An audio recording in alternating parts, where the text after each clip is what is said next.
Yo! What's going on, dude?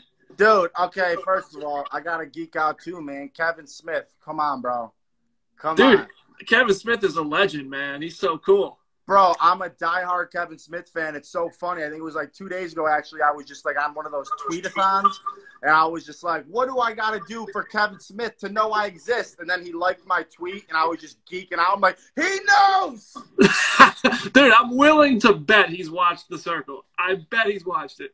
Bro, you know, if he has, dope. If he hasn't, man, I love that dude. He's been such an inspiration to me, man. And, like, the different phases of his career that he's been able to implement is just so inspiring to me. So, Kevin Smith's the GOAT, and I just always check in with all this stuff because his love of all things comics, everything related back to Marvel, DC, it's awesome, man. I love it. Yeah, I mean, talk about a guy who bet on himself. And he's from up north, too. He's up in the tri-state area, you know? Yeah, man, he's a Jersey kid. That's right. That's right. Man, well, thank you for joining us. Ladies and gentlemen, joining Talking Shop. A Kevin Smith fan, the winner of The Circle, Mr. Joey Sasso. Yeah, man. Dude, well, first, I didn't know when I watched The Circle, I was gonna ask you this later, but since we started there, there was a moment where one of the questions for you guys was something about a Marvel movie, and Shuby knew the answer like that. I think you got it wrong. So has Shuby put you on to any Marvel films? No, actually, I think what it was is I remember we were playing a game where we had to give a clue to, like, a picture we received without saying it, and I had Spider-Man. And for me, because I'm a, like, film buff, I was like, immediately the role Tobey Maguire made famous, and Shuby's like, Spider-Man!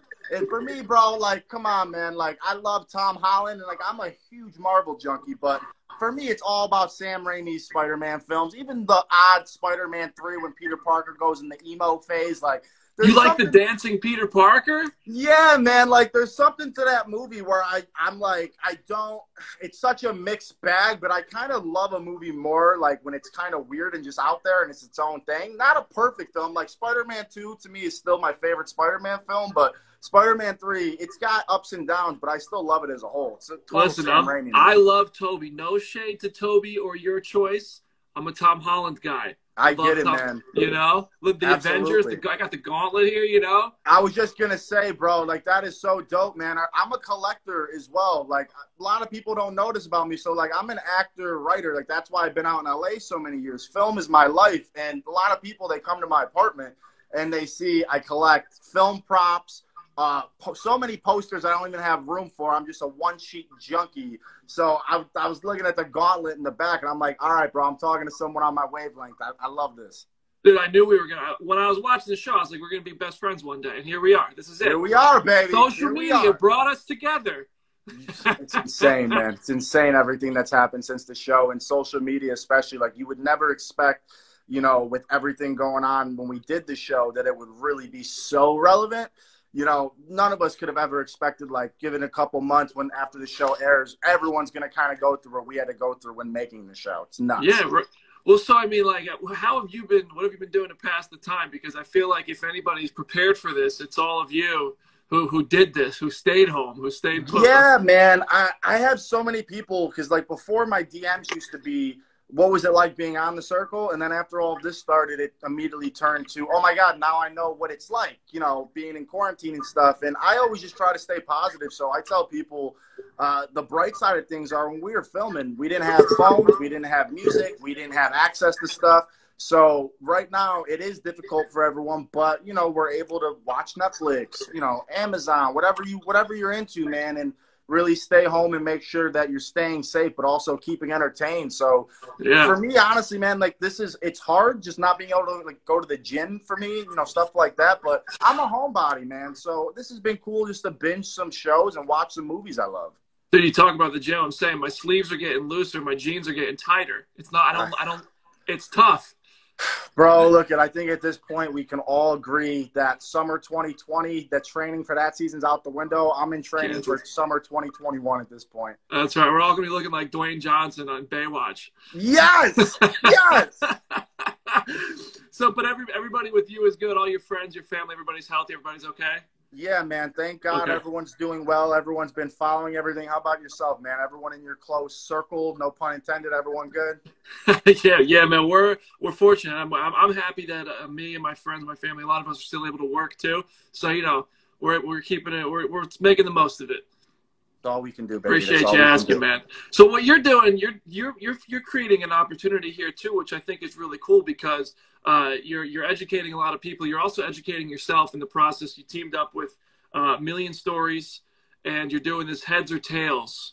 Yes. These videos, and you've got. I mean, I've watched them. You've got some really, really smart people. I mean, like, first of all, how do you even connect with these people? How does this come about? I mean, like, no insult to me or you or anybody who's watching. These people are next level. They're above our pay grade. Bro, look, please insult me every step of the way because it could not be more true, man. Yeah, like it's crazy. So I have been very busy with everything going on, and for my career, it was kind of a catch-22 of I'm gaining all this momentum. All these years of hard work is paying off, and so much is happening, and then this whole pandemic happens, and with that, there's so many people who start reaching out to you of wanting to do the same type of – everything's usually the same type of stuff. You know what I mean? And once I found out about this, it was something that really stuck out to me in a way of like when I feel an instinct, like a pulse of just like I have to do this, I know it's the right thing. So the Singleton Foundation teamed up with Million Stories Media, and they came to me and were like, look, man, there's a lot of people, especially people in your age range, who have questions about things that they don't know the answers to, like, let's say, financial literacy and being able to survive and questions we have during this pandemic. And we're going to talk to real experts and find out answers to stuff. And I was like, man, I really don't mean it to sound pitchy or cliche, but it's really rare that, especially right now, that we can get content out there to people of all age ranges that can be entertaining and also informative, that we can really learn something. So when I'm talking to these financial experts, man, I thought the same thing of like, all right, maybe some of these people will be uptight. Like, I'm a high school graduate, dude. Like, I moved out to LA to be an actor. I love movies. I didn't go to college. So I'm like, I hope that there's no gap there, but I always feel comfortable talking to people. Right. So like, let's hope this goes well. And everything with every person has been amazing. I think the thing that's universal is when you're talking to people, regardless of where they're at, man, when they know what they're talking about and they're good people, they know how to relay information in a way that's understandable for everyone. And the feedback to Heads or Tails, man, that's what the show's called, Heads or Tails, has just been really, really amazing. And also for me, it's like I love doing it, seeing the response, but also learning as much as everyone who's watching. Yeah, I mean, there's student loan information, coronavirus. Like, I mean, also, what do you think? What personally for you? I mean, the student loans, I use that. I got those, and I have friends. Everybody I know has them. All my friends from college. What information do you think has been the most interesting thing? Whether it's something that kind of affected you, or you were just like, wow, I didn't know that. That's crazy. Yeah, I would say the student loan one was definitely great because while I don't have that, and that's why I didn't go to school, I was just like, I'm in fear of being in debt, but my sisters did and all of my friends. So I think that's so informative for so many people. But for me, the thing I sort of get caught up in is I don't really watch the news. Like, it's not that I don't want to be informed or anything. It's always so negative. We're in such a crazy time in our world, politically, medically, and there's a lot of misinformation out there. And with this pandemic starting and accelerating at such a crazy rate, so many people have questions for things that we don't have the answers to, right? So for me, I'm like, I know that there's a lot of people in my age range that also don't have the answers to these things. So for me, just gaining the general idea and sense of what's going on, how to stay safe, the precautions to take, the things not to overthink, those basic essentials to me have been the most informative because I'm like, man, like, let's say something like stimulus checks. So many people online, like, I love like the memes of like stimulus check, $1,200 looking for a new house. And it's like a $4 million house, like things that are funny like that. But there's so much information out there, you don't know what to believe. And to talk to the experts who are like, no, Joey, this is what it is. This is what you can do. This is how you can ensure you're okay. Things like that. I'm like, all right, man, like, this is really dope. And now I actually know what's going on, and I don't have to check Twitter and see 20 different things that don't match up in my mind, you know? Yeah, I love it, dude. I love that you're doing something like this because you get the platform that the Netflix show provides you, and then you don't, you know, I'm sure a million people reach out to you and they want their product or their brand, you know, and you're using it. You're trying to make a difference. That's awesome. Yeah, man. I mean, don't get me wrong. I have always said, and I will remain true of, this has been the biggest godsend and blessing in my life. And I am someone my career is my life. It always has been. And I am not the guy who will just endorse anything. I don't want to be a walking billboard. I want to do things I believe in. So when people who follow me see me do something or endorse something, it's really something that I love and something I mess with. I think is dope, and I want to show people. And with this, it just feels like, man, I am not a medical professional, right? You know what I mean? I don't work in that field. I see these people who are putting their lives on the line and living their lives at the hospital, trying to save people, do things. And it's crazy inspiring, man. And I just think for me to be in the situation I am right now, I want to I hate the cliche, like using your platform, because I feel like so many times it's a cliche, but this really feels like that opportunity to say, you know what, man, Million Stories Media, they really like that initial phone call, bro. It was immediately like, here's the show, heads or tails. This is what we're doing. We're trying to help people and we're giving back, man. We want to make people informed and give them also something cool and interesting, engaging to watch when they're at home and looking for content. And I was like, dude, you know what, man? Cliche term is coming out. I want to use my platform. I really want to help people, and I want to learn, because right now there's so much information out there every single day. Things change day to day. When you can go to the people at the forefront of this, man, and really ask them these direct questions and see and gain their knowledge, it's a win-win for everybody, man, all around. Oh yeah, absolutely. No, that's great, man. I love what you're doing.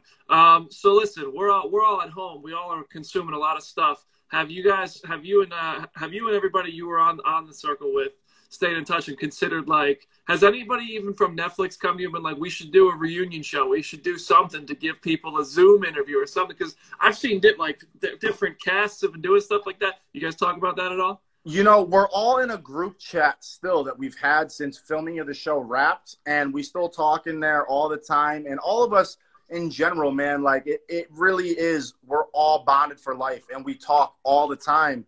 A lot of people have reached out to me and said they want to, you know, you guys should do a reunion or do something like that. And my thing is, man, I'm ready for it. I would love to do that.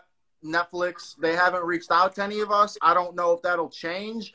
Netflix was really great, man. Like, not even plugging them. Like, they were just so great with everything throughout the process. Yeah. But I think fans really are more in tune to the show ever. Even people who watched it months ago are like, I can't believe how relevant the show is now with everything quarantine going on. And we didn't know that. Like, we did this back in August, September of last year, and now this thing happens, and it's more relevant than ever. So I think doing a reunion panel, doing something would be so dope. I would love to do that. Listen, I know y'all are not inviting Seaburn. Don't lie. Don't lie. Dude, I love Seaby. That's my boy, Seaby. I love him. I'm just messing with you. All right, before I let you go, we're gonna geek out a little bit. Since now I know you're into this stuff, I think it's so cool. Let's give some of the comic book audience a little bit of geek time here.